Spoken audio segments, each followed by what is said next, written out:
La parole est à Monsieur Gérard Leseul. Merci, Monsieur le Président. Sous couvert d'innovation et de simplification, comme vous dites, Monsieur le ministre, vous abîmez l'école de la République. Avec votre projet de réforme du bac, vous allez abandonner le caractère national de l'examen, même si vous promettez un guide d'évaluation et le maintien d'une banque de sujets. Le bac va devenir un diplôme d'établissement qui justifie après coup d'ailleurs la pratique actuelle de Parcoursup. Il n'y aura plus d'examen national anonyme où chacun a sa chance, chacun a son mérite.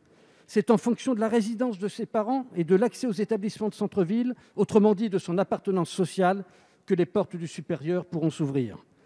À cause de cette évaluation continue, même les syndicats de personnel de direction s'inquiètent de la montée des pressions des parents de certains beaux quartiers.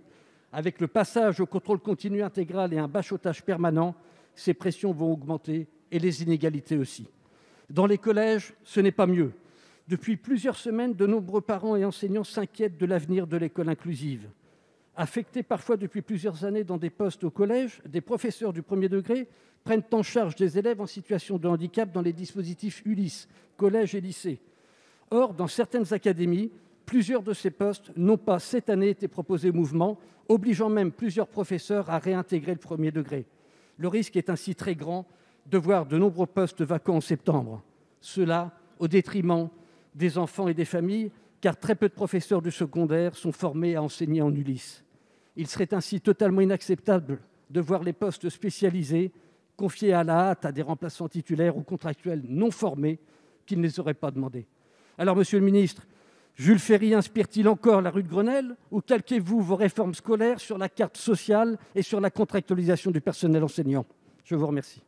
Merci, monsieur le député. La parole est à monsieur Jean-Michel Blanquer, ministre de l'Éducation nationale, de la jeunesse et des sports. Merci, monsieur le président, mesdames et messieurs les députés, monsieur le député Gérard Leseul. Je vous rassure d'emblée, oui, Jules Ferry inspire toujours la rue de Grenelle, et c'est précisément au regard des principes républicains que l'ensemble des décisions sont prises. Vous avez regroupé en un paquet un ensemble de sujets, vous êtes revenu sur le baccalauréat.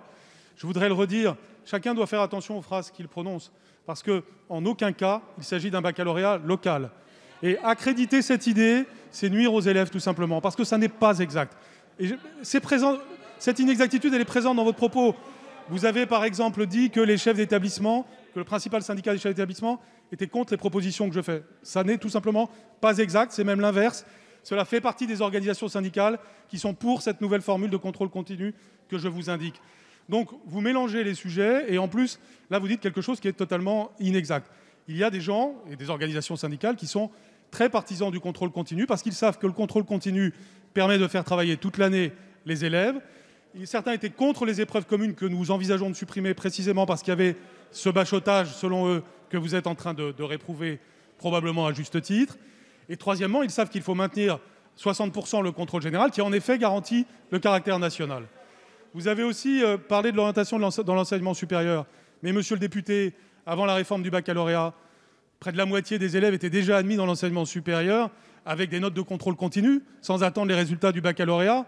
Ce qui change avec le nouveau baccalauréat, c'est précisément que les épreuves passées au titre du baccalauréat, notamment celles du mois de mars, sont prises en compte pour l'admission dans l'enseignement supérieur. Ça, c'est la valorisation du baccalauréat et c'est la valorisation du caractère national du baccalauréat. Donc il y a une revalorisation incontestable du baccalauréat au travers de la réforme, elle-même liée d'ailleurs à des propositions faites par des organisations de tous bords depuis le début. Donc aujourd'hui, la manière dont nous le commentons fait partie aussi de la réussite des élèves dans le futur. Et donc, je vous demande de ne pas utiliser cette expression, non pas pour louer cette réforme, mais tout simplement parce que vous faites du tort à ce pourquoi vous plaidez, c'est-à-dire justement ce caractère national et fort du baccalauréat qui sort renforcé de cette réforme. Merci, je vous remercie. Monsieur le député, vous avez la parole. Merci, Monsieur le Président. Monsieur le ministre, je n'ai pas l'habitude de confondre les choses ni de mélanger les genres. Mais ce que vous affirmez est aussi une contre-vérité. La réforme aura comme implication une localisation du bac comme elle l'est déjà dans les beaux quartiers. Et par ailleurs, vous n'avez pas répondu à la question